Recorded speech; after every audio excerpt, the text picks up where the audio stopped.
Hi students, इस question में बोला है the amount of work done to break a big water drop of radius r into 27 small drop of equal radius is 10 joule. The work done required to break same big drop into 64 small drop of equal radius will be. कितना होगा? अच्छा, मान लेते हो कि कोई बड़ा drop ये है b, इसका वैल्यूम जो है वो r है, सॉरी, और वैल्यूम है b, और इसको हमने क्या किया, n नंबर ऑफ ड्रॉप्स में हमने कन्वर्ट किया। बाद में हम n की वैल्यू 27 और 64 पुट कर देंगे। मान लिया कि ये छोटे छोटे ड्रॉप में हमने कन्वर्ट किया, तो अब क्या होगा, मान लिया कि यहाँ पे एक का वैल्यू b है, सॉरी b डैश है, तो b इक्वल टू क्या हो जाएगा, n इंटू v डैश हो जाएगा। अच्छा, इसका रेडियस हमने मान लिया कि स्मॉल r है एक ड्रॉप का, तो यहाँ पे पहले जो वैल्यूम था वो हो जाएगा 4/3 pi capital R cube equal to n into एक छोटे ड्रॉप का जो वैल्यूम होगा वो होगा 4/3 पाई स्मॉल r क्यूब।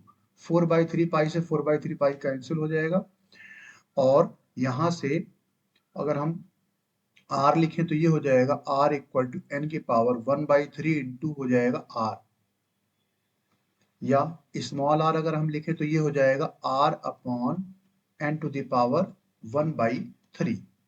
अब हमें पता है कि वर्क डन जो होगा वो होगा T इंटू डेल्टा ए होगा, और डेल्टा ए क्या होता है, T जो होगा सरफेस टेंशन, और डेल्टा ए जो होगा वो final area minus initial area. तो यहां पे T तो ऐसे रहेगा, फाइनल देखिए यहाँ पे एक का अगर है एरिया 4 पाई r स्क्वायर, तो n नंबर ऑफ ड्रॉप है, तो ये कितना हो जाएगा n into 4 pi small r square.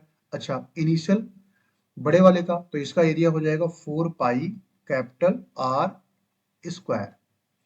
तो यहां से ये आपका W हो जाएगा। अब यहाँ पे अगर हम W इक्वल टू यहाँ पे लिखें तो T इंटू 4 पाई ऐसे रहेगा, n ऐसे रहेगा, स्मॉल r इसकी जगह पे हम अगर रखें तो ये हो जाएगा r स्क्वायर, और यहाँ पे हो जाएगा n टू द पावर 2/3। हमने क्या किया, स्मॉल r की वैल्यू यहाँ पे पुट कर दिया, और ये हो जाएगा माइनस r स्क्वायर इंटू 4 पाई।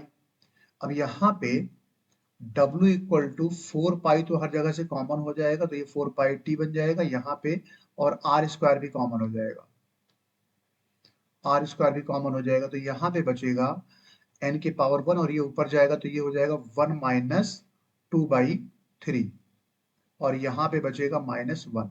इसका मतलब W इक्वल टू जो बनेगा ये हो जाएगा 4 पाई r स्क्वायर इंटू टी, और इसको क्रॉस मल्टीप्लाई करके सॉल्व करें, 3 में से 2 कटेगा, 1 हो जाएगा, यानी n टू द पावर 1/3 -1 बन जाएगा। इसका मतलब वर्क डन और n के फॉर्म में जो रिलेशन होगा ये बनेगा।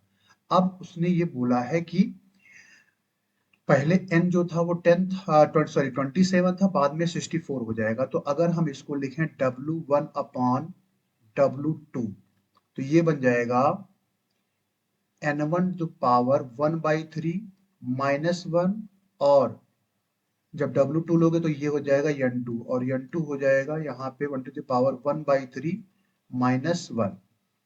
अब हमें इनिशियल में दे रखा है वर्क डन 10, यानी कि W1 हो जाएगा 10, तो 10 upon W2 is equal to n1 की वैल्यू 27 है, तो 27 की पावर हो जाएगा 1/3 -1, और नीचे हो जाएगा 64 द पावर हो जाएगा 1/3 -1।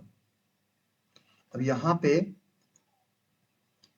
10 by W2 is equal to हो जाएगा, अच्छा 27 का क्यूबिक रूट अगर हम निकालें तो ये हो जाएगा 3 -1 बन जाएगा, इसका 3 आ जाएगा, और इसका आ जाएगा 64 का हो जाएगा 4, तो ये हो जाएगा 4 -1।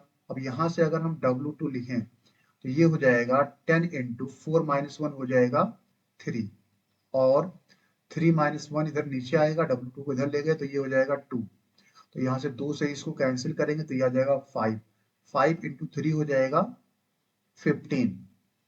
So first option is correct. Thank you.